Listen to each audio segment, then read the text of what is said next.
வணக்கம் நேர்களே, இது channel G. Welcome back to another episode of channel G. இன்றைய நிகழ்ச்சியில் ஒரு புத்தகத்தை ஆர்டிஃபிஷியல் இன்டெலிஜென்ஸ் மூலமாக உங்களுக்கு படைக்கிறோம். இந்த படைப்பு உங்களுக்கு திருப்தியாக இருக்கிறதா என்பதை கருத்தாக பதிவு செய்யுங்கள். இது ஒரு சோதனை முயற்சி. இது திருப்தியாக இருக்கிறது என்றால் ஆடியோ புத்தகங்கள், பழமையான கருத்துள்ள பல ஆடியோ புத்தகங்கள் உங்களுக்கு இதே பாணியில் வரும். உங்கள் எண்ணங்களையும் கருத்துக்களையும் கேட்க காத்திருக்கிறோம். நீங்கள் எழுதி அனுப்ப வேண்டிய முகவரி podcastchannelg@gmail.com. உங்கள் கருத்துக்களை ஒட்டி தொடர்ந்து இதே போல ஆடியோ புத்தகங்கள் வெளிவரும் என்பதை தெரிவித்துக் கொள்கிறோம். இன்னொரு சந்திப்பில் உங்களை சந்திக்கும் வரை உங்களிடமிருந்து அன்பு வணக்கம் கூறி விடைபெறுகிறோம். நன்றி, வணக்கம். வெளிச்சத்திற்கு வாங்க, வீட்டிற்கு ஒரு மரம் வளர்ப்போம். இல்லை இல்லை, ஆளுக்கு ஒரு மரம் வைக்க வேண்டும் என்று தான் ஆசை. சிலருக்கு வீட்டுக்கு பக்கத்தில் ஒரு தோட்டம் வைத்து என்று கனவு இருக்கும். சிலருக்கு சின்னதாக இடம் வாங்கினால் கௌரவ குறைச்சல் என்று வாங்காமல் இருந்து விடுவார்கள். வசதி நிறைந்தவர்கள் பெரியதாக இடம் வாங்கினால் அதை வைத்து பராமரிப்பது சிரமம் என்று பேசாமல் இருந்து விடுவார்கள். நாங்கள் எல்லாம் நகரத்தில் வாழ்கிறோம். எங்களுக்கு எங்கே நேரம் இருக்கு? யார் தண்ணீர் ஊற்றுவது என்று வயதான பிறகு ஊருக்கு வெளியே சின்னதாக இடம் வாங்கி என்று கற்பனை கட்டி அது நனவாகும் முன் வெளிநாட்டில் போய் செட்டில் ஆகிவிடுவார்கள். மொத்தத்தில் மரம் வைக்க வேண்டும் என்ற ஆசை மண்ணோடு புதைந்துவிடும். மண்ணுக்குள் போட்ட விதை விருட்சமாவது போல, ஒரு சிலர் தான் விரும்பிய மரங்கள் மலர் செடிகள் என பட்டியலிட்டு என்று இருப்பார்கள். உங்களுக்கு தான் இந்த செய்தி. நீங்கள் விரும்பும் மரத்தை வைக்க போறீங்களா?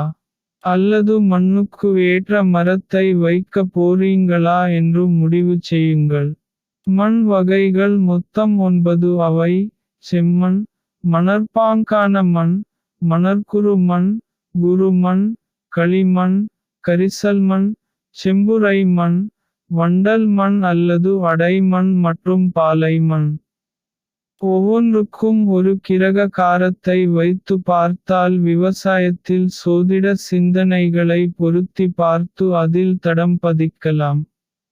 இப்போதெல்லாம் கம்யூனிட்டி ஃபார்மிங் என்ற முறை வந்து விட்டது. அதில் காய்கறி, கீரை வகைகள், பழ மரங்கள், வணிக மரங்கள், பூ வகைகள், மூலிகை செடிகள் என தேவைக்கு ஏற்ப இட வசதிக்கு ஏற்ப மாடியில் கூட அமைத்துக் கொள்ளலாம். ஒரு தொட்டி, கொஞ்சம் மண், கொஞ்சம் தண்ணீர் போதும். சோதிடம் ஒரு கடல் எனபது போல விவசாயமும் ஒரு கடல். முன்பெல்லாம் குடும்பத்தில் மாமா ஊஞ்சலில் உட்கார்ந்து இருப்பார். மாமி அருகில் வந்து, "ஏன்னா இன்னிக்கு என்ன சமைக்கட்டும்?" என்று ஆலோசனை கேட்பார். மாமாவும் அன்றைய திதி நட்சத்திரம் பார்த்து இந்த காய் சமைத்து விடு என்று சொல்லுவார். சமையலும் சுவையாக இருக்கும், சாப்பாடும் ஆரோக்கியமாக இருக்கும்.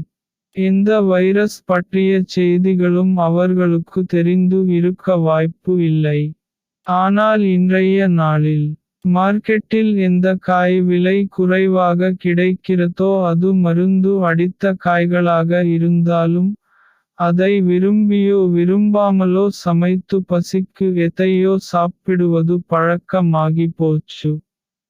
இதில் நாமே காய்களை பயிரிட்டு, அது மாடி அல்லது பால்கனி தோட்டமாகவும் இருக்கலாம், நஞ்சு இல்லா காய்களை பறித்து சாப்பிட்டு என்றால் கேட்பதற்கு நன்றாக தான் உள்ளது. மனம் இருந்தால் கூடவே கொஞ்சம் உழைப்பும் இருந்தால் இது சாத்தியமானதே. இந்த வாரம் உருளைக்கிழங்கு வைத்து ஒரு செய்தி சொல்ல போறேன். ஜாதகத்தில் சுக்கிரன் சுபத்துவம் பெற்று இருந்தால் அவர்கள் உருளைக்கிழங்கு பிரியர்களாக இருப்பார்கள் என்று கண்ணை மூடிக்கொண்டு சொல்லிவிடலாம். மார்க்கெட்டில் கூட பாருங்கள், சுக்கிரன் மற்றும் சந்திரன் சம்பந்தப்பட்ட காய்கள் அதிகமாக விற்பனையாகும். உதாரணம் உருளைக்கிழங்கு, தக்காளி போன்றவை. வட மாநிலத்தவர்களுக்கு உருளைக்கிழங்கு இல்லை என்றால் சாப்பாடே இல்லை. 4 ரொட்டி கொஞ்சம் உருளைக்கிழங்கு சாக்கு போதும். சோதிட சாஸ்திரத்தில் அசுர குருவாக இருக்கும் சுக்கிரன், உயிர் காரகங்களை தூண்டி வாழ்க்கையில் பிடிப்பை ஏற்படுத்துவது போல உருளைக்கிழங்குக்கு சில அடிப்படையில் குணங்கள் உண்டு. இது நுண்ணுயிர் பெருக்கத்திற்கு இயற்கை விவசாயத்தில் பயன்படும் என்றால் ஆச்சரியமாக உள்ளதா? ஜடம் என்ற கொரியன் முறையில் நுண்ணுயிர் பெருக்கத்திற்கு இதை தான் செய்கிறார்கள். இது மண் வளத்தை காத்து விளைச்சலையும் அமோகமாக தந்துவிடும்.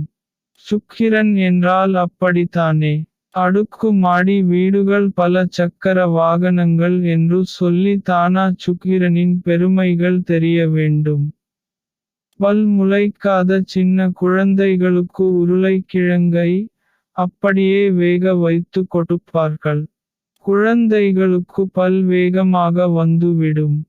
பெட்ரோலுக்கு மாற்றாக எத்தனால் கூட எடுப்பதாக சொல்கிறார்கள். எங்கே எல்லாம் சுக்கிரன் காரகத்துவம் இருக்கிறதோ அங்கே எல்லாம் அழகும் ஆனந்தமும் விளையாடும். இந்த உருளைக்கிழங்கு முக அழகுக்கும் பயன்படுத்துவார்கள். கருப்பு வளையம், முழங்கையில் உள்ள கருப்பு என இவற்றிற்கு உருளைக்கிழங்கை தேய்த்தால் எந்த வேதியியல் கிரீமும் இல்லாமல் கருப்பு நிறம் காணாமல் போயிடும். தோலில் இயல்பான தன்மை வந்துவிடும்.